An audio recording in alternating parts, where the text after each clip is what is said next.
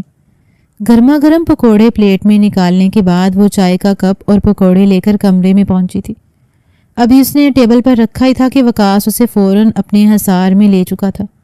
اس کا رخ اپنی جانب موڑ کر اپنے ہاتھ اس کی گردن پر رکھ کر اس کے کان میں سرگوشی انداز میں کہنے لگا، قسم سے جب سے ہماری شادی ہوئی نا، میں بتا نہیں سکتا کتنا کھوتا چلا جا رہا ہوں میں تم میں۔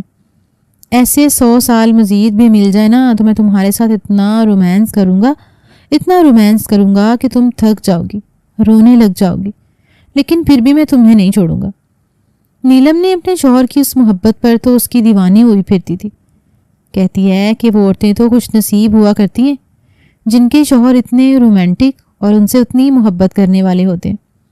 میں تو ازل سے ہی آپ سے محبت کرتی ہوں، مگر آپ بھی وعدہ کیجئے کہ میرے علاوہ آپ کی زندگی میں کبھی کوئی نہیں آئے گا، سمجھے؟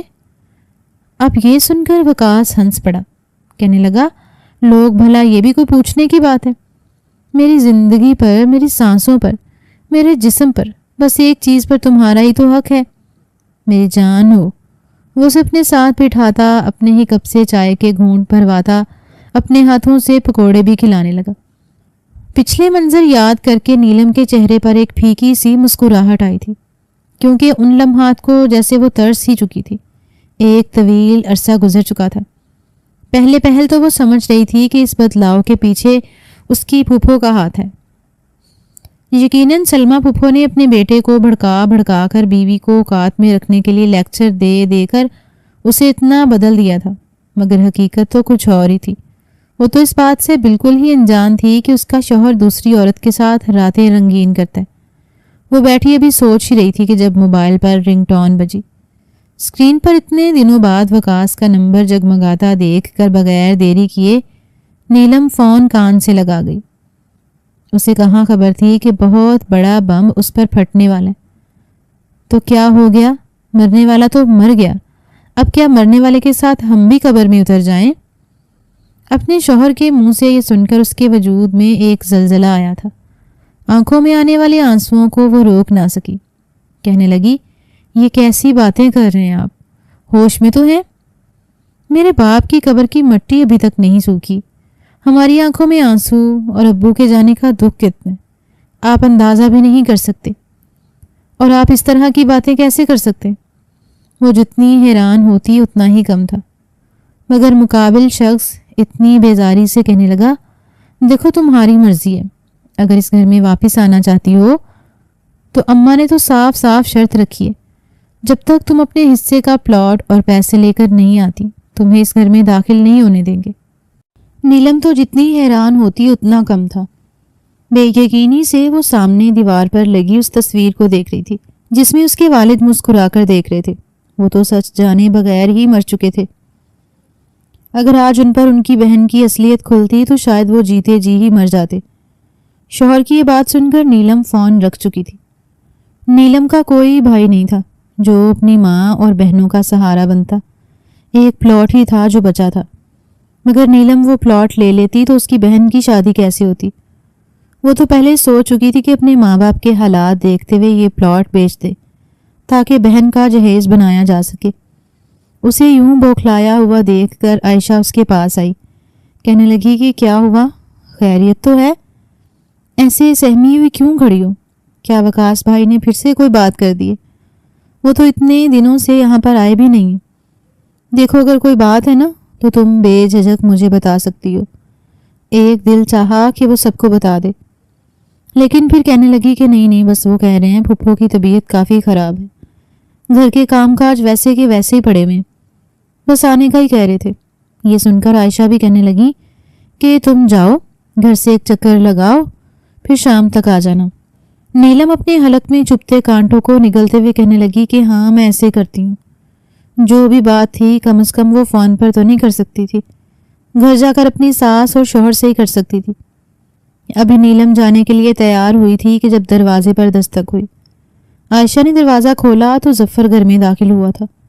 ظفر نیلم کے چچا کا بیٹا تھا، دوسرے شہر میں اپنا کاروبار سنبھال رہا تھا۔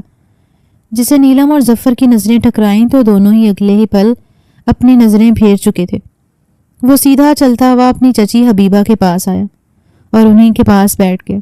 کچھ دیر وہاں پر بیٹھ کر باتیں کی۔ جب نیلم اپنے سسرال کے لیے جانے لگی تو ظفر نے اسے ایک طویل عرصے کے بعد مخاطب کیا تھا۔ کہنے لگا کہ نیلم اکیلی کیوں جا رہی ہیں؟ وقاص کدھر ہے؟ نیلم سرسری سے انداز میں کہنے لگی کہ وہ کچھ کاموں میں بزی ہیں، اس لیے میں خود ہی چلی جاؤں گی۔ ظفر فوراً اپنے ہاتھ میں اپنی کار کی چابی لیتے ہوئے کہنے لگا کہ اگر آپ لوگوں کی اجازت ہو تو کیا میں نیلم کو چھوڑ آؤں؟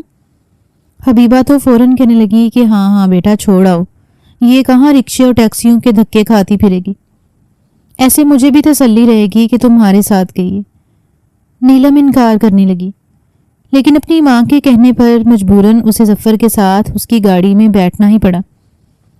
چہرے پر کئی رنگ آ کر گزر رہے تھے۔ ایک پل کو وہ ہر ایک چیز سے بیگانی صرف ظفر کے ہی بارے میں سوچنے لگی تھی۔